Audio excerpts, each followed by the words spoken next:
Entonces comenzamos. Nos quedamos por ahí la semana pasada hablando un poquito de lo que es el verbo to be, que ya habíamos dicho que, bueno, es un verbo muy especial, es un verbo muy importante. Incluso lo tachamos por ahí de que es un verbo medio sangrón, ¿verdad? Que se cree mucho. Por el hecho de ser el verbo to be, por el hecho de que todo el mundo dice que es especial. Y pues por ahí hablábamos de que el verbo to be empieza a ser especial desde el momento en que toma dos significados diferentes. En el momento en que el verbo to be en español lo podemos utilizar como el verbo ser, yo soy, tú eres, o el verbo estar, yo estoy, tú estás, etcétera, ¿de acuerdo? Entonces, desde ahí, el verbo to be nos está diciendo que es especial, que es diferente, porque tiene dos significados, y luego decimos, pero ¿cómo voy a saber si el significado que está tomando el verbo es el de soy o el de estoy? Bueno, pues ese significado o el sentido que está tomando la frase es dependiendo del contexto en el que estamos hablando. Ya ven que últimamente se acostumbra mucho a manejar esa palabra, contexto. Por ahí me he topado de esas raras veces que veo las redes sociales y todo eso, que ponen alguna imagen que no se entiende muy bien y que hay quienes preguntan, ¿pero cuál es el contexto? ¿Verdad? Por ejemplo, ahorita que anda circulando mucho esa del juego del calamar, yo no entendía el contexto de la tarjetita esa que les dan, hasta que por ahí empecé a ver un pedacito de la serie y dije, ya entendí, o sea, se están refiriendo a que esa tarjetita pues es como que la invitación al juego del calamar. Entonces, se está manejando mucho esta cuestión del contexto.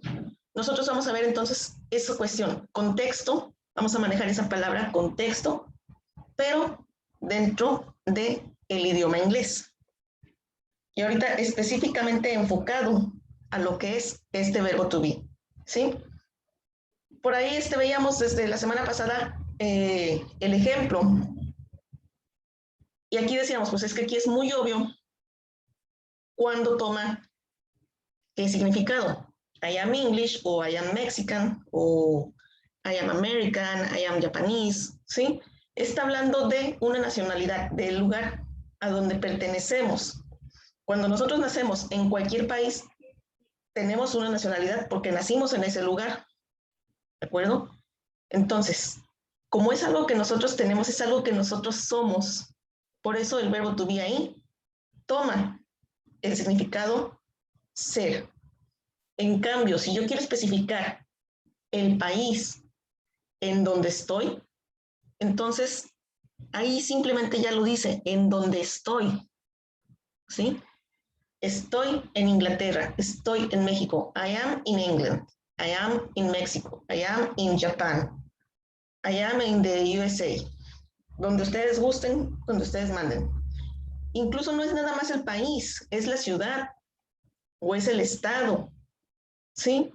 Por ejemplo, habrá algunos de ustedes que me digan, que ahorita no están en Canatlán y digan, I am in Durango, estoy en Durango.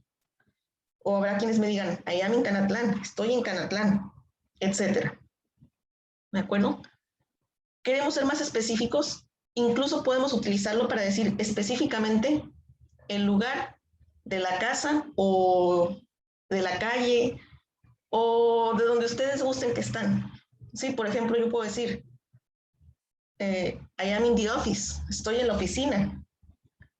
O podrían ustedes decir, I am in the kitchen, estoy en la cocina, I am at school, estoy en la escuela, ¿sí?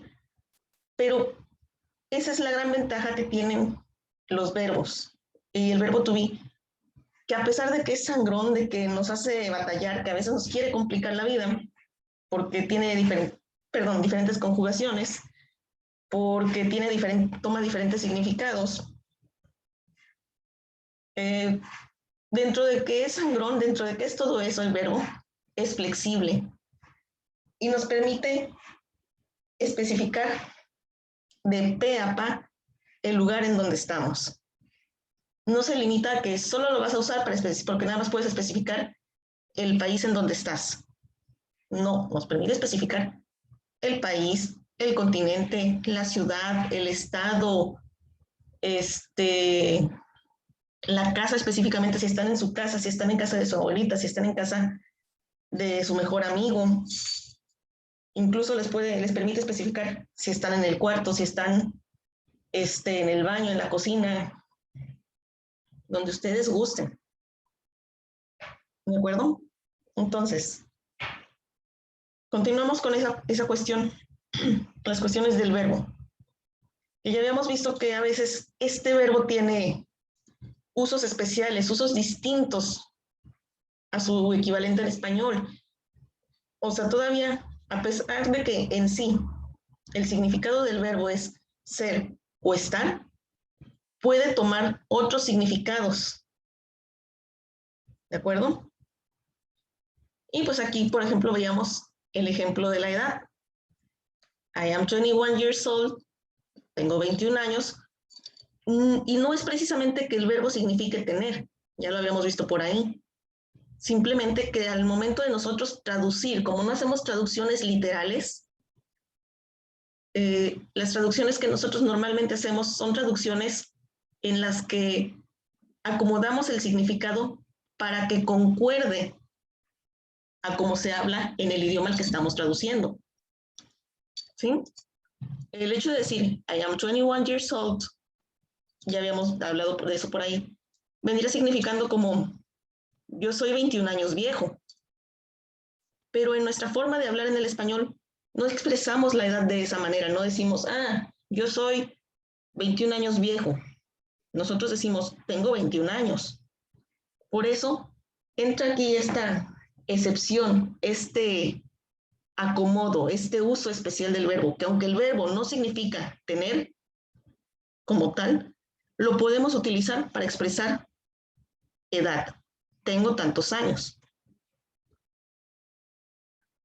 También aquí nos menciona el número 2, dice, para expresar las sensaciones también se emplea el verbo to be, que también podría ser como tener. Are you hungry? ¿Tienes hambre?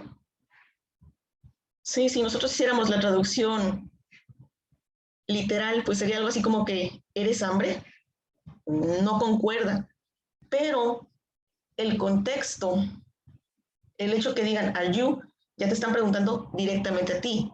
Hungry ya te está diciendo hambre. Entonces, tú, hambre, suena a lo mejor a que, como lo ponen en las caricaturas a veces, como que estamos hablando con alguien de las cavernas, con un cavernícola. Tú, tener hambre, tú, hambre.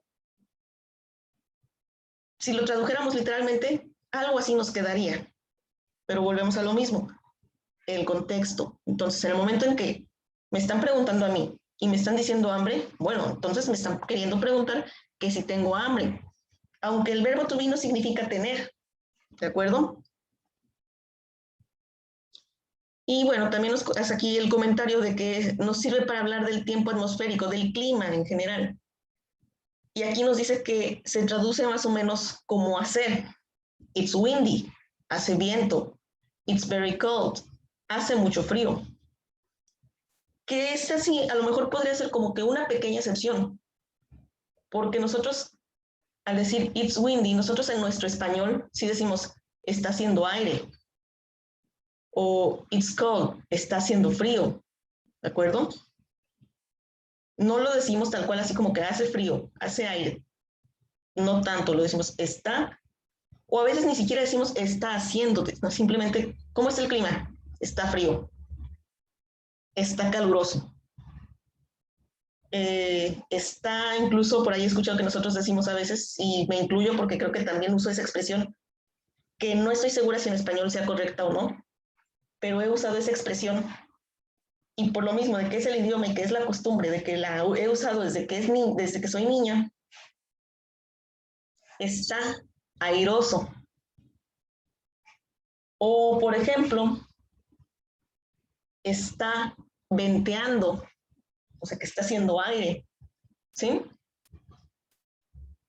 Pero en general sigue siendo lo mismo, o sea, nos sigue hablando o nos sigue especificando sobre algo que es, algo que sucede.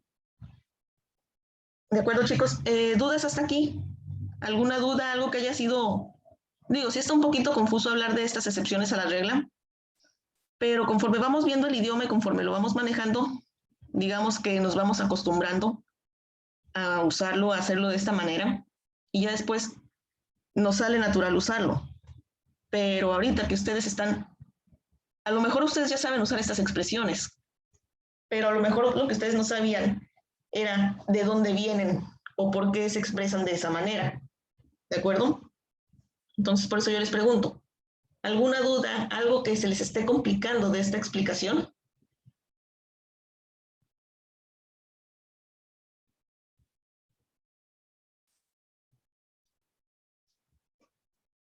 Ok, parece ser que no. Bueno, de todos modos, si más adelante o si a alguien le surge alguna duda, ya cuando estén viendo los otros ejercicios que tenemos por ahí programados, pues me lo pueden hacer saber. Ahora, como ya estamos empezando a hacer verbos, a usar verbos, ya vamos a empezar a trabajar con lo que son enunciados u oraciones, pues tenemos que hablar primero que nada de que dentro de los enunciados, dentro de las oraciones, dentro de nuestra forma de hablar, tenemos varias formas, valga la redundancia. Imagínense cómo sería nuestro idioma si a todo le dijéramos que sí, si siempre afirmáramos, si solo utilizáramos los enunciados afirmativos. O sea, no podríamos preguntar ni podríamos negar las cosas. Imagínense que a mí que yo dijera estoy en la cocina cuando en realidad estoy en el baño, por ejemplo. Y digo, lo menciono así porque pues, son lugares de la casa muy distintos. O sea, si alguien quisiera preguntarme si estoy en la cocina y yo no pudiera decirle que no estoy en la cocina, porque no puedo negar, ¿de acuerdo? Imagínense cómo sería eso. De entrada, la otra persona no nos podría preguntar. Entonces, en los idiomas, siempre y en todos los idiomas, existen estas formas. Las formas no son, o aunque aquí el libro diga las formas del verbo to be, no son formas exclusivas del verbo en sí, sino son formas del idioma completo. Y de ahí empezamos a hablar lo que es forma afirmativa. Afirmamos, decimos que sí, o que estamos haciendo algo, o que estamos en algún lugar, porque estamos efectivamente ahí. Tenemos una forma de hablar que es de manera negativa, que es cuando nosotros negamos, cuando no estamos en un lugar, cuando no estamos haciendo algo, cuando no queremos hacer algo, pero negamos a final de cuentas. Y tenemos una forma interrogativa, la forma de pregunta. La forma de pregunta normalmente nosotros en el idioma la utilizamos para obtener alguna información. Cuando nos hacen una pregunta, ¿qué espera la persona que nos hace la pregunta? Una respuesta. ¿Y qué es la respuesta a una pregunta? Normalmente es información. ¿Estás ocupado? ¿Quieres saber si estoy haciendo algo o si estoy bien a gusto? Viendo tele o sin hacer nada, definitivamente. Es una pregunta muy sencilla, pero busca obtener una información a final de cuentas. ¿Dónde estás?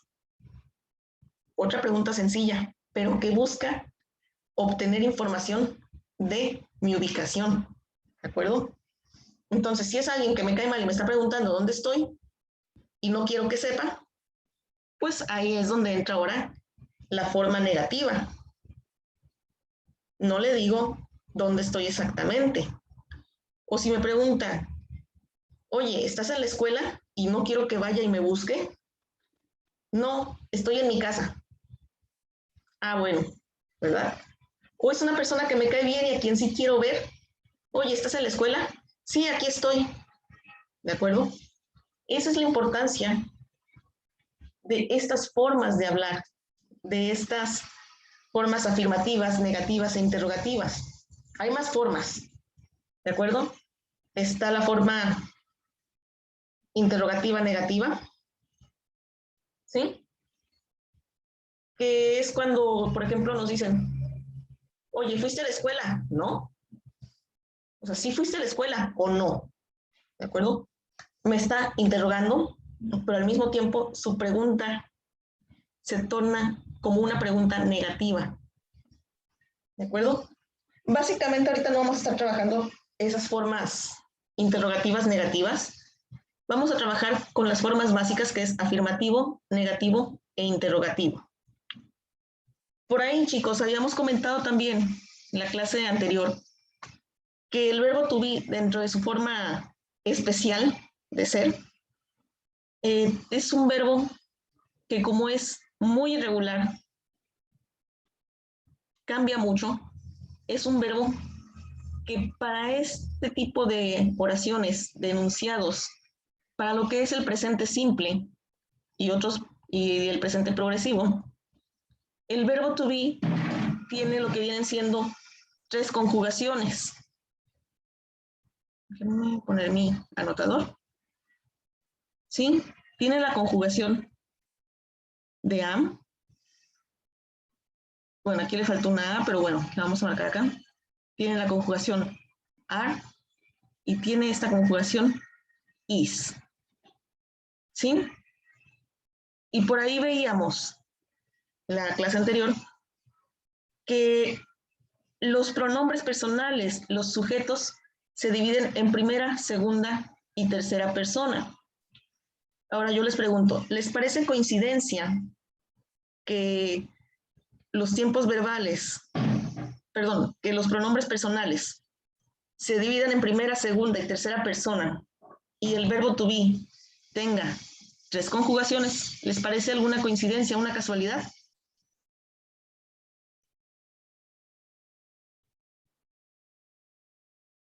Bueno, pues realmente no es una casualidad. Si se fijan, la forma de am solo se utiliza con este pronombre personal, con I, que es primera persona singular. ¿De acuerdo? Y lo que viene siendo la forma is, si se fijan, se utiliza con he, con she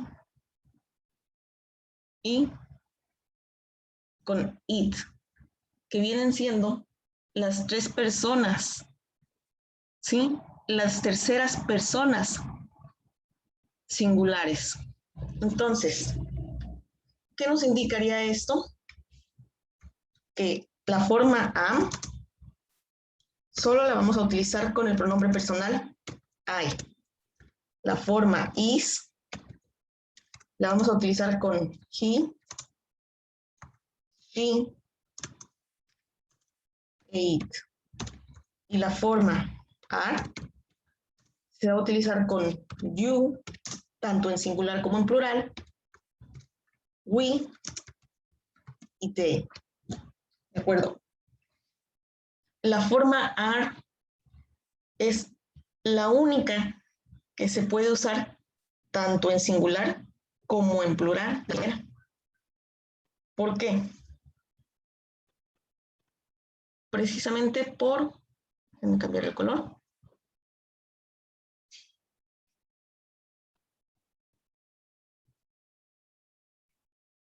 Ay, voy a quitar esto.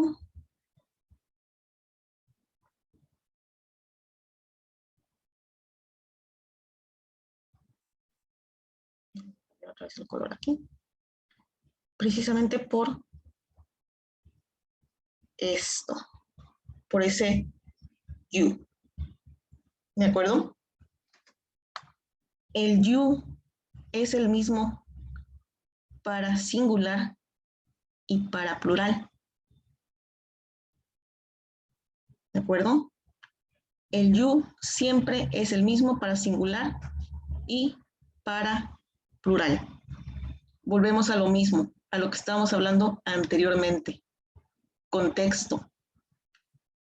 Para saber si el you se está usando de forma singular o de forma plural, vamos a tener que ver el contexto completo de la oración.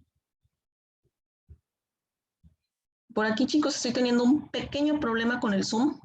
Se me está trabando un poquito, entonces, de todos modos, esto queda grabado en la clase. Voy a borrar estas cuestiones de aquí. A ver si eso ya me quita las fallas. Voy a dejar de usar el anotador. Listo, ya pude quitar ese letrero que no me dejaba. De acuerdo, entonces, volviendo a eso. Al ver toda la oración completa,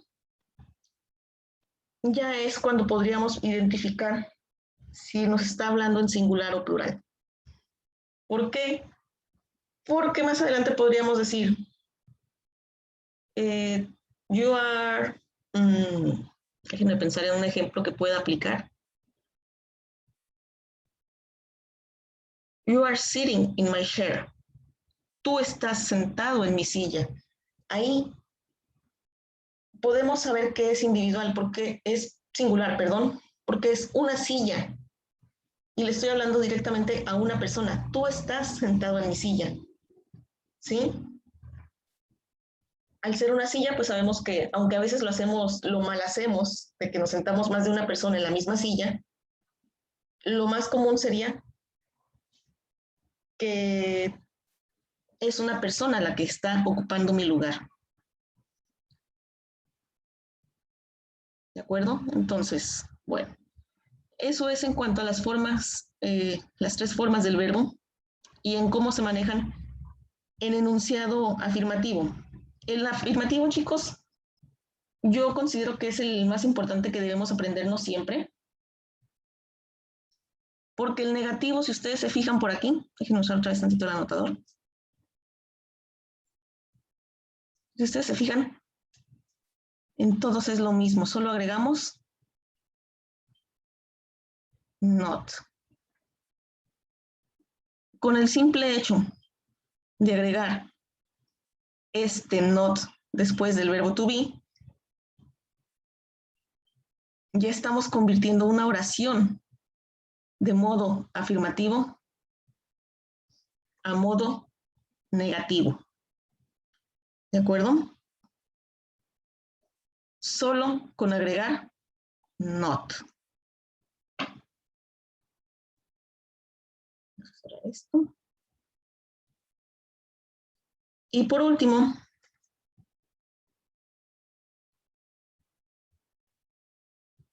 me olvidó que se recorre todo esto en la pantalla.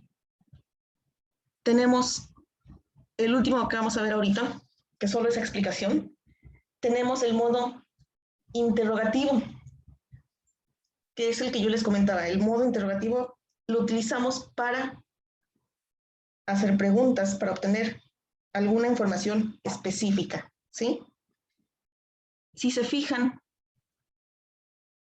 es exactamente igual que el modo afirmativo. ¿Qué es lo único que nos cambia? La posición. En el modo afirmativo estaba primero el sujeto y luego el verbo to be.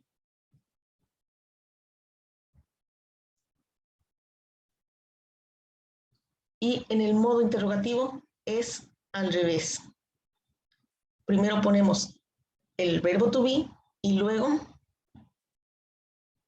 ponemos el sujeto. ¿De acuerdo? Es lo único que cambia. Por eso les digo, apréndanse muy bien lo que viene siendo la conjugación del verbo y el acomodo del verbo y el sujeto para enunciados afirmativos, el cómo para los negativos solo agregábamos not y el cómo para los interrogativos cambian la posición. ¿De acuerdo, chicos? Hasta aquí lo vamos a dejar la clase del día de hoy.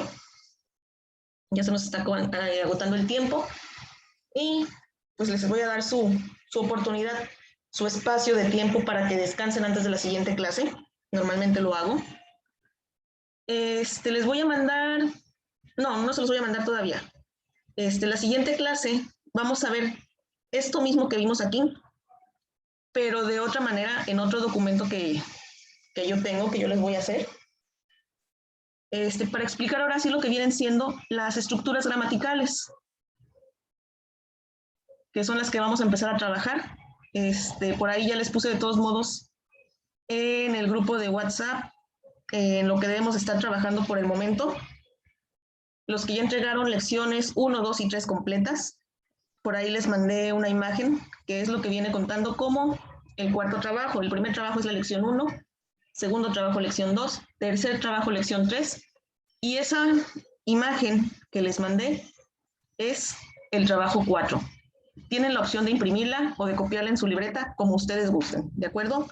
Entonces, chicos, hasta aquí lo dejamos. Nos vemos la próxima clase.